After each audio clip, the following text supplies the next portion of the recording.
Welcome to the Autism ADHD podcast. It's the place to be for neurodiversity affirming parents and professionals. I'm your host, Holly Blanc-Moses, the mom neurodivergent therapist. Here we chat about emotional regulation, mental health, social support, executive functioning, learning, and more, all aimed at empowering us to support kids and teens with compassion and understanding. I'm thrilled that you joined me today, and I've got some pretty exciting news to share with you. For those rock star therapists listening right now, I've created continuing education training that is tailor-made for you. Take a deep dive into cutting-edge strategies that you can start using today. Go to hollyblancmoses.com/CE training and sign up. You are going to love it. The link is also available in the show notes. Now, if you are a parent or educator listening and you know a therapist or a psychologist that is passionate about supporting kids and teens, I'd greatly appreciate it if you could pass on this great news. Thanks so much again for your support. And let's get started. You know what word we use way too much? It's friend. And I don't mean that in a we should all be meaner kind of way. I mean, we use it too broadly and so automatically that for a lot of autistic and ADHD kids, it creates real confusion and anxiety. So let me paint you a picture. A teacher says, "Line up, friends." A parent talks about someone at work and said, "Oh, it's a friend." We call kids at the playground friends, even when they've literally just met. And I get it. It sounds really nice. It sounds warm. It sounds inclusive. Nobody's doing this to be harmful. They're not. I've done it myself. But here's the thing. Many neurodivergent kids take language literally. So when we tell them everyone is their friend, they're going to believe us. Then they expect those kids to act like friends, to want to play with them, to include them, be kind to them. And when that doesn't happen, they're left feeling confused, hurt, like something must be wrong with them. I have seen this play out in heartbreaking ways. A child asked a classmate, "Are you my friend?" The classmate says, "Yes," because they've been taught that's the polite thing to say. But then they avoid them. They don't invite them to play. They may even give them a mean look and walk away from them. And the neurodivergent child is left sitting there trying to make sense out of this. They said they were my friend. Why are they treating me this way? Why won't they play with me? Some neurodivergent kids are actually bullied in this way. Their peers will jokingly say, "Yeah, we're friends," while actively excluding them or just mocking them. And when adults keep reinforcing, "That's your friend, go over there and see your friend," it teaches children to doubt their own experiences. This is why we need to teach kids what friendship looks like in action, like what people do. Friendship isn't just a word someone says, it's something you can see. What does a friend do? They choose to spend time with you. They're kind most of the time. They're not perfect, but they're pretty consistent. They respect your boundaries. They may take turns with you. They check in on you when they feel like you might need that. And when something does go wrong, they work with you to repair it. When kids understand friendship as action, not just the label, not just the word, They can notice when the actions change. It really matters because it helps them recognize when something feels different or looks different. It gives them permission to go to a trusted adult and say, this doesn't feel right. I don't understand. Can you help me understand what's happening? You can have a plan for that. So instead of internalizing the confusion and blaming themselves, they learn something changed here. I'm not sure what it is, but I can ask for help or I can ask my friend. Visual supports can help with this. One approach I see a lot of people use is these series of circles. The child goes in the center because they are literally the person they spend the most time with. Teaching kids to be a friend to themselves is foundational. So when a child is calling themselves stupid, weird, it's easier for them to recognize that, oh, I'm not being a friend to myself. I wouldn't call someone that. I wouldn't say that to them. I definitely shouldn't say it to me. So when we lay down that foundation and children are experiencing this, I'm not good enough story, the I'm bad story, they can bounce back quicker.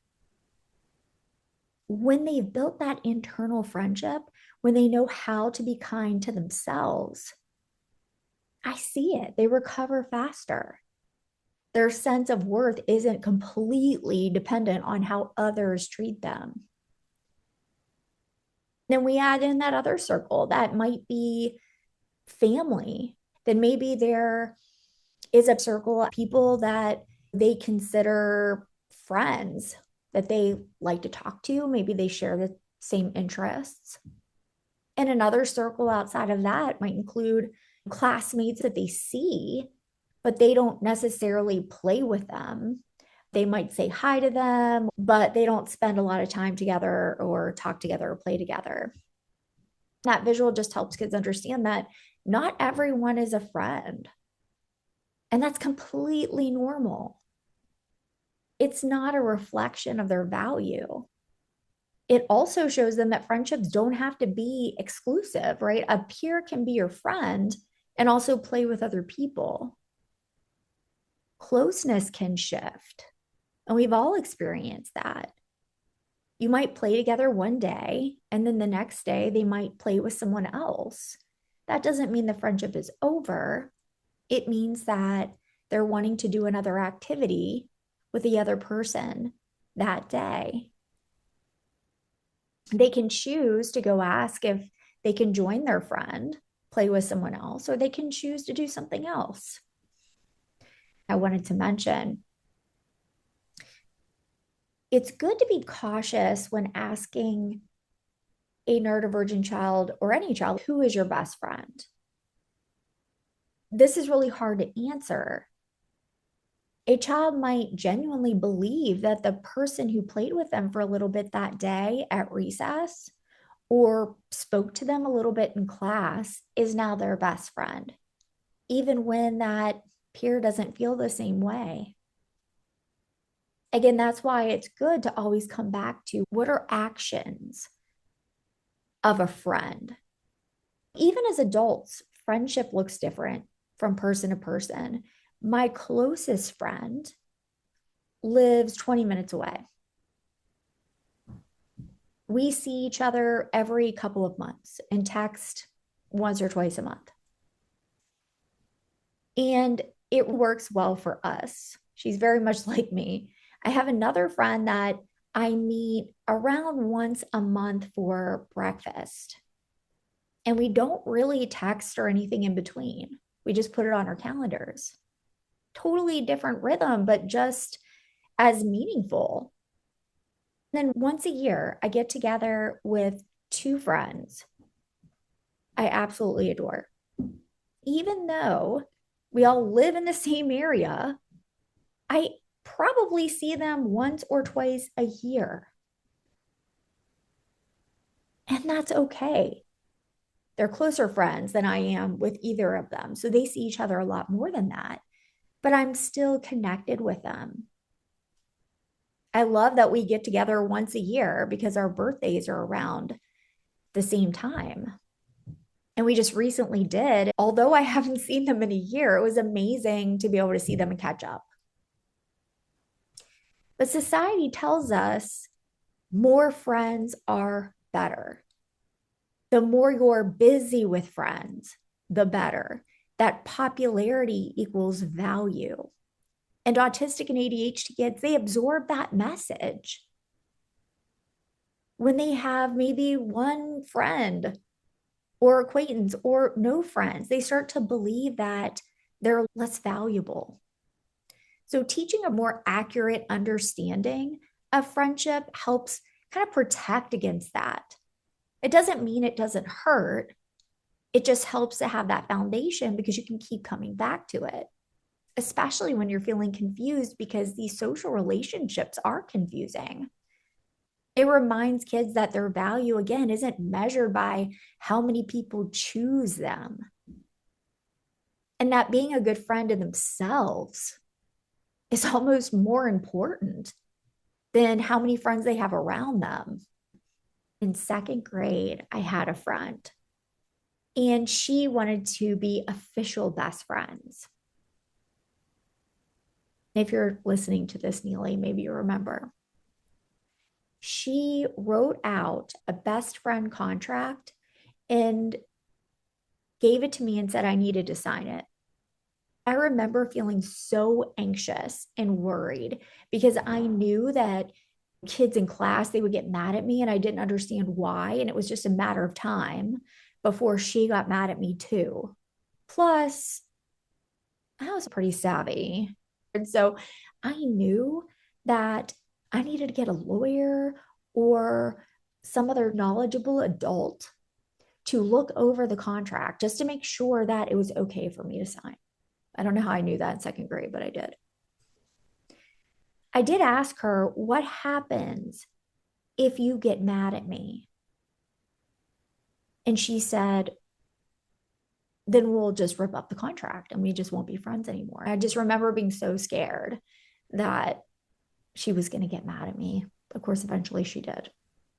But again, friendship doesn't have to look one way. Like I mentioned, my closest friend, I see once every couple of months, and we don't even live that far apart. It's not wrong. It's what works for us. It's important we work on teaching kids to be a good friend to themselves. Because when kids have the idea that more friends are better, they're always going to be scared to death that they're not going to have enough. And if they don't feel like they have enough, whatever that means, that they're wrong. I've seen hundreds of kids over the last 28 years, and the same pattern plays out. If I only had more friends, then I'd be okay. If I only had more friends, then I would be happy.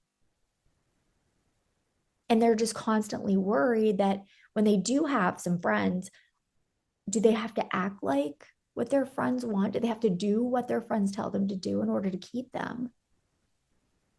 I've seen kids stay in friendships that were really unhealthy, where they thought this person was their friend and they had to accept whatever treatment they gave them because they were just so scared that's their only friend. They don't want to lose them, even if they are being mean to them.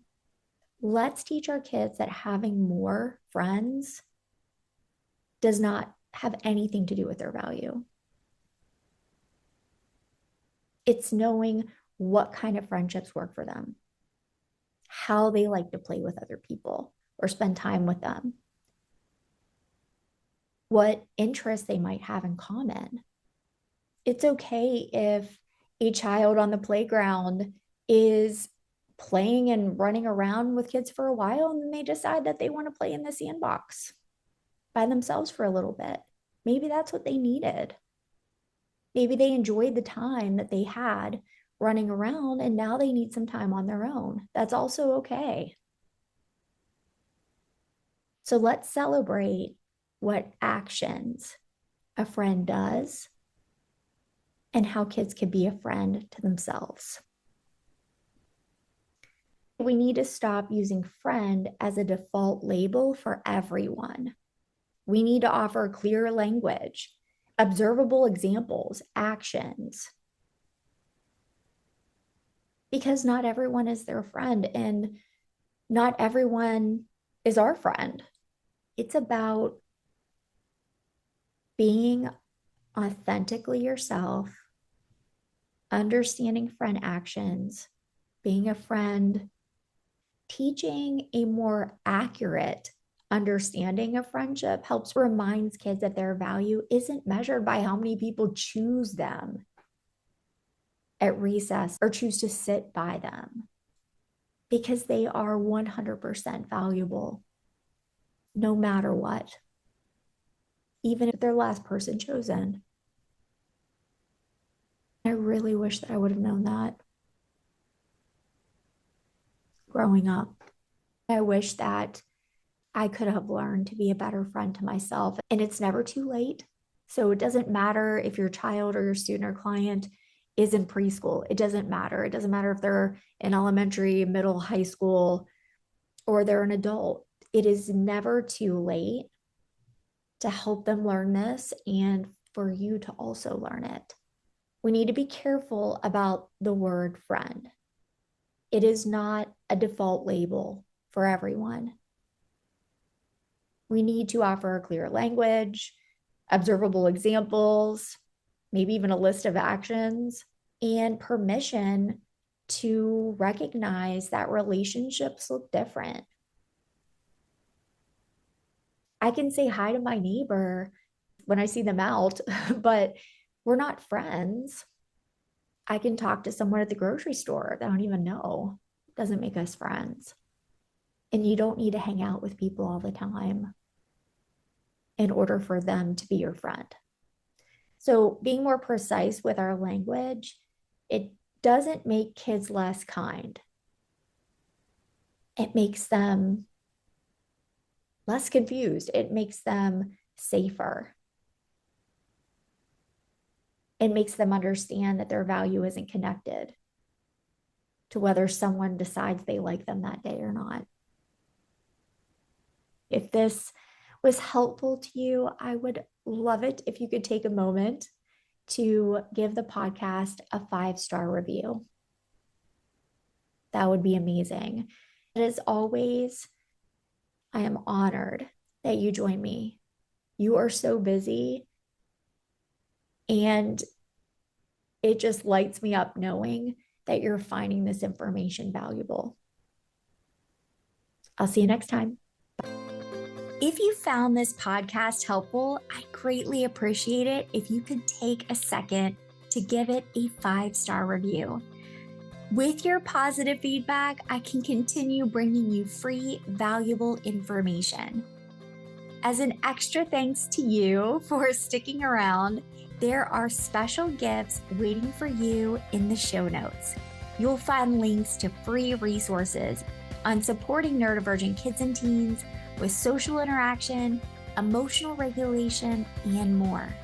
So come on down to the show notes and get your free resources. Take care, and I look forward to seeing you next time. All content provided is protected under applicable copyright, patent, trademark, and other proprietary rights. All content is provided for informational and educational purposes only. No content is intended to be a substitute for professional medical or psychological diagnosis, advice, or treatment. Information provided does not create an agreement for service between Holly Blanc Moses Crossvine Clinical Group, the interviewee, Holly Blanc Moses LLC, and the recipient. Consult your physician regarding the applicability of any opinions or recommendations with respect to your symptoms or medical condition or the symptoms or medical condition of your family member. Children or adults who show signs of dangerous behavior toward themselves and/or others should be placed immediately under the care of a qualified professional.